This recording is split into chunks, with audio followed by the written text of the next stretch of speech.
Does anyone know how many tribes there are in North Carolina? 10. No. 12. No. There are 8 recognized tribes in North Carolina. Right? So there's seven state recognized tribes and then 1 federally recognized tribe. The Cherokee is the only federally recognized tribe in North Carolina. The rest are state recognized tribes. There are several other tribes that's not state recognized but are trying to become state recognized. Can anybody name off some tribes that you guys know? The Catawba. That is South Carolina, but good try. Anybody else? The wolf. Huh? The wolf. That is a clan. That's a good try too, though. The Lumbee. The Lumbee. Okay, everyone's heard of Lumbee. Hallowasaponi, right? You got Okinichi Saponi. Cherokee. The Cherokee. There you go. That's the one yeah. state recognized tribe. Anybody How else? many do we have?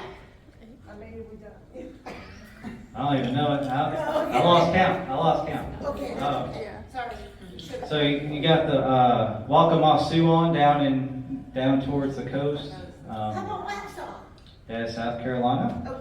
Oh, But yes, we got 8 different recognized tribes. Yes. So where I'm from, so I told you guys I'm Cayuga. We're part of 6. It's a confederacy of 6 nations put together. We have the Onondaga, the Oneida, Cayuga, the Seneca, Tuscarora, and the Mohawk. And I'm dressed in traditional colors right now. So for our tribe, purple is a sign of peace. So that's our tribal colors. It's purple and white. This is I've made most of this stuff. So this is my leggings. This is buckskin. Anybody have any idea what these are? I do idea they make noise. Yeah, they do make them. You guys know? You got no hunters in here? Come on, now we're in Davidson County. There's got to be some hunters in here. Know something? So these are deer toes, right? So we make deer toes. Then this is a ribbon shirt. This is a sash right here, right? And then I got that's a turtle shell. I keep all my valuables in there. Yeah. What about your shoes? So these are, in between moccasins right now. So these are like a replica of moccasins. I like these because they don't mess up in the rain and stuff like that. If you get buckskin wet, it gets really hard. Like on the bottom of these, it's starting to get a little tough. And then this is called a Gastoa. So our tribe, we represent our tribe by our Gastoa and the different feathers on there. And then Miss Rose is wearing a ribbon skirt. If you want to stand up and show, if you want to talk about your regalia, that'd be cool. Thank you. As an Apache woman, we have our buckskin dresses. But then when the Europeans started coming in, their wagon trains would be left behind. Women found these skirts and acquired them for themselves. And what they did is they added the ribbons to them, the ribbon colors of their clan, or the ribbon colors that meant something to their families. A lot of times you could recognize which family you were from the color of the ribbons that you had on. And the dress became cloth, which is a lot better in the summertime, I assure you. So this is how we got to what we wear even to this day in ceremony. I have a shawl that Rebecca, would you be so kind to hand me my shawl? Could we also see your moccasins? Sure. This is so beautiful.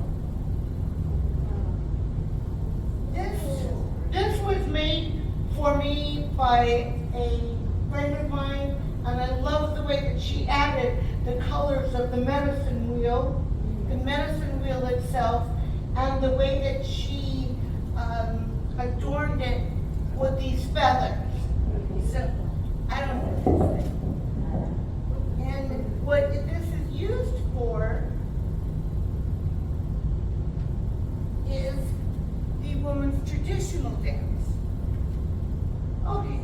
Can I do the woman's Yeah, this is a little bit of, so we'll demonstrate a little of the dance, and then I'll give it back to Levi to finish up with more of our Native American culture here in North Carolina. The women, well, in our culture, and I think that intertribally, our culture is very close to the earth. And we do this motion as we go around the circle. And our men are either hunting or away from the clan. And what we do is when we go to them and we see them coming back, it's in the horizon. We can tell when our men are coming back. And the circle dance, we honor when they come home. Ready?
The powwow, it started years ago because back in the day, we weren't allowed to have ceremonies like this. We weren't allowed to dance. We weren't allowed to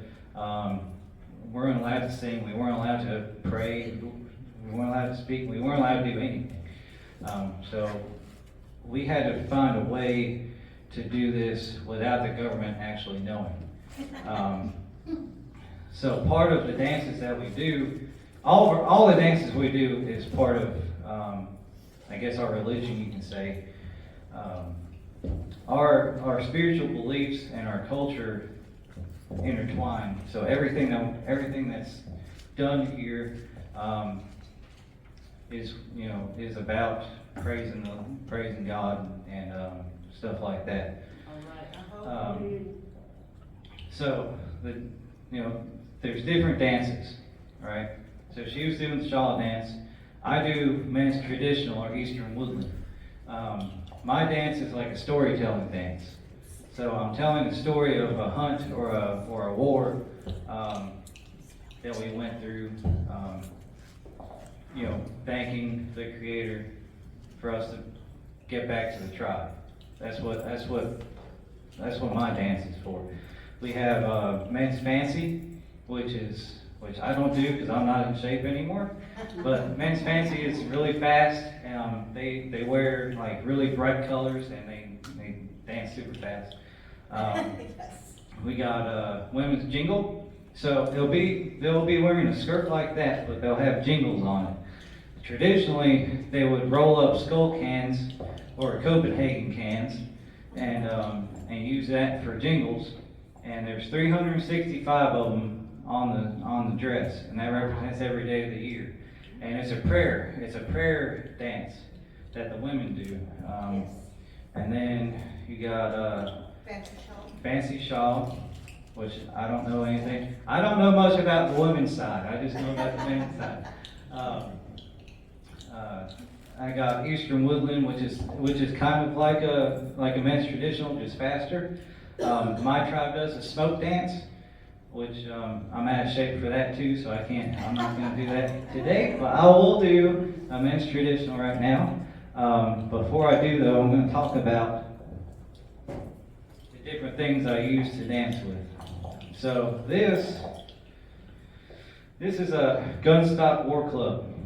So back in the day, the government would allot us guns, rifles to shoot our deer or buffalo or whatever, depending on the tribe. But they would give us the worst guns that they had.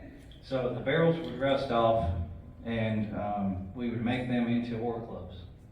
So that's what this is. We put a spear at the top. So that's what that is. And so this is a ball or a face war club. I made this out of, I think it's a piece of dogwood. But so I dance with this too. This would be one of our weapons. And then you want to talk about your band?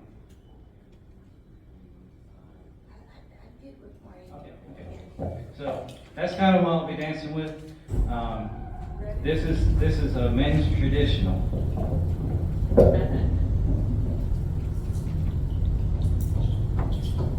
That was the start of a men's traditional. But if you watch me while I dance, I'm telling a story.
Told you I was out of shape.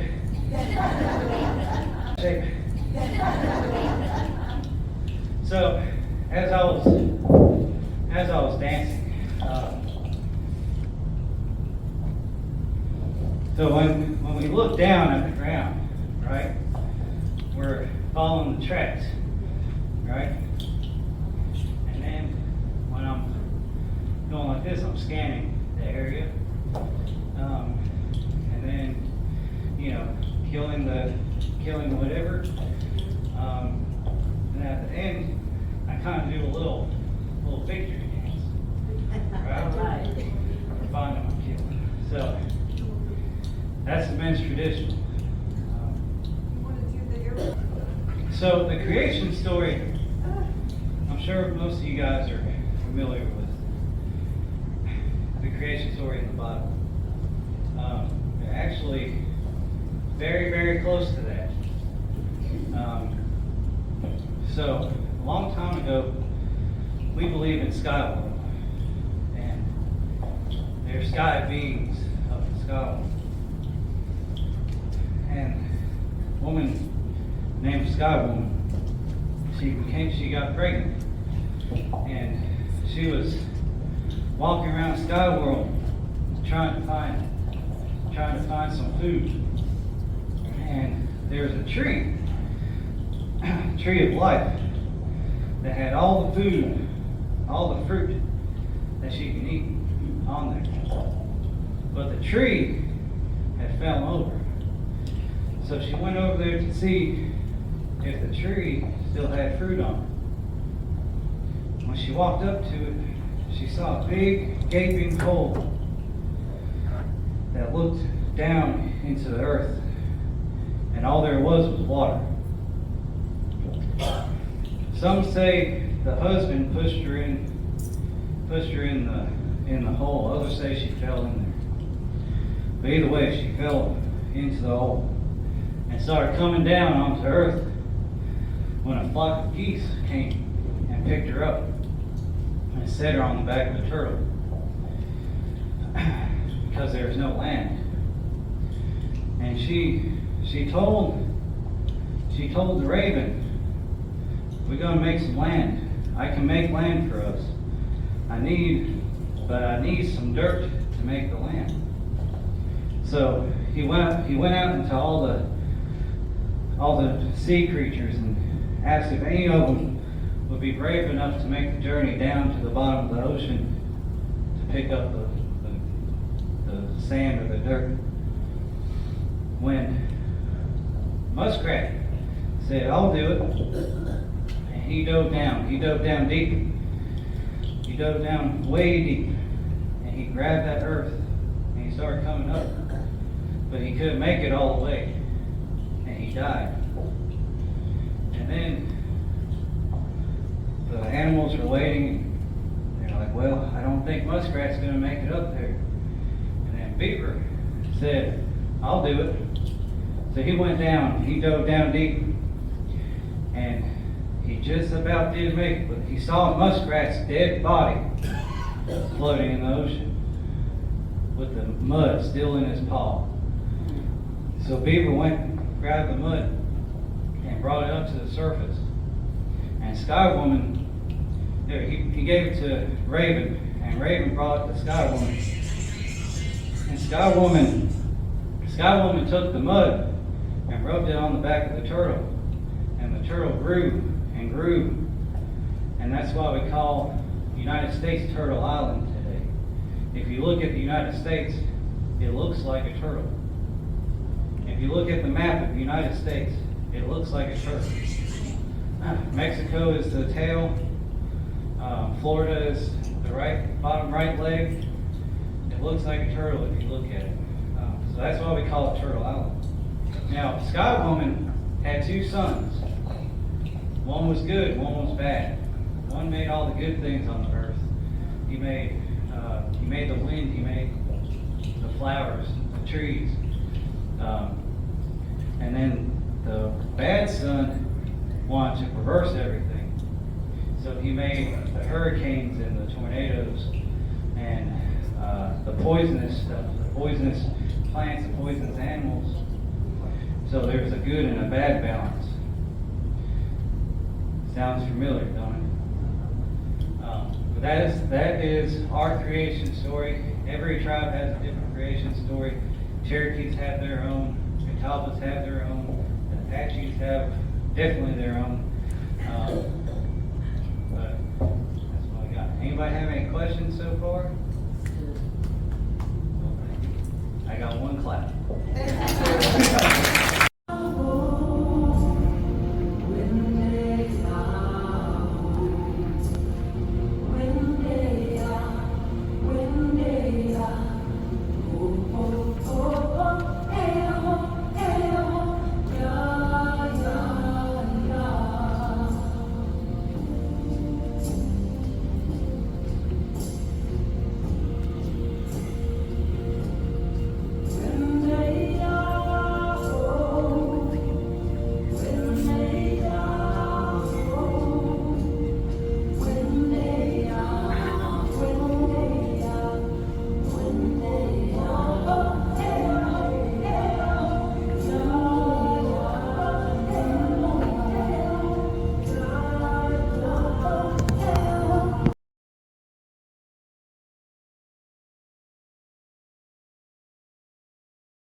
So shortly after I was born, I have, it's my mother, my father, 3 older siblings, and me.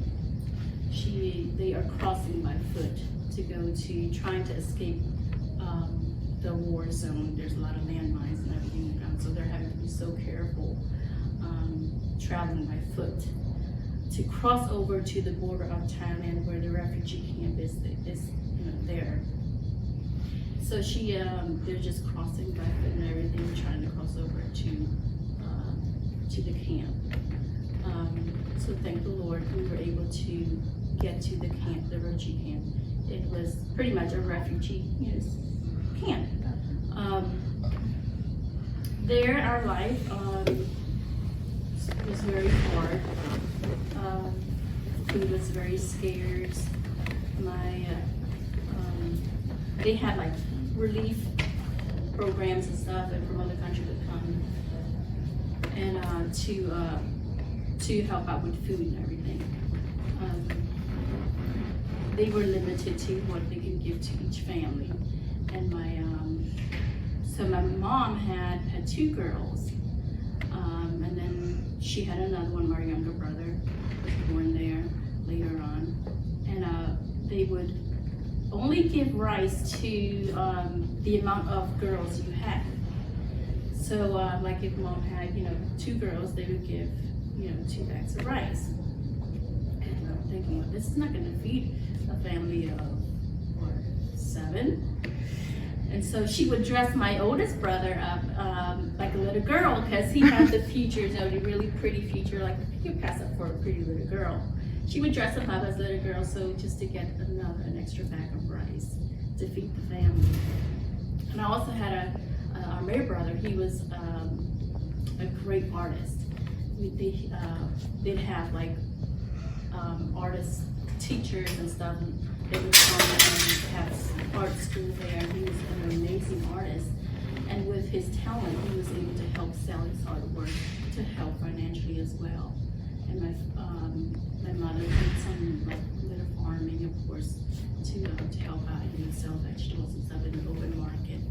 And my little brother, he would tell me stories of him, and he's so young. He had to be about 5, 6 years old. He's out there with his little girlfriend. He'd say, we'd go to the open market and we try to steal stuff. He didn't do any better, just to find food. And he said sometimes when he didn't find anything, they would go to garbage and just the trash pile, land full of just trash, and they would just dig for food there. And same with me, we would eat like silkworms and tarantulas, just lots of, just crickets, bugs, just to get by. There were many times that mom thought that I probably would not survive because I was so skinny from lack of food. But my parents, they did the best they could. My siblings, they were amazing with helping the family out and everything.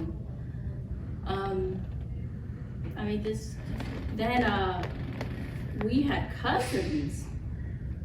that were here in 1982, they were lucky enough to get here before me. So they and their family, church, helped sponsor my family and I to the United States. That right there is a miracle itself that they were able to do that, to get all of us, all of our immediate family here to the United States. We first lived in Danbury, Connecticut for about 6 years, and then moved here because they were saying, oh yeah, the job is great, even if you don't speak English, because we didn't know anything. Come over here with just culture shock, everything, food. Just seeing the lights from the sky of the airplane was, whoa, I'm just amazed. Because we didn't have electricity, anything like that. The houses we lived in was just a straw house. The ground was just dirt ground. No mattresses or anything like that.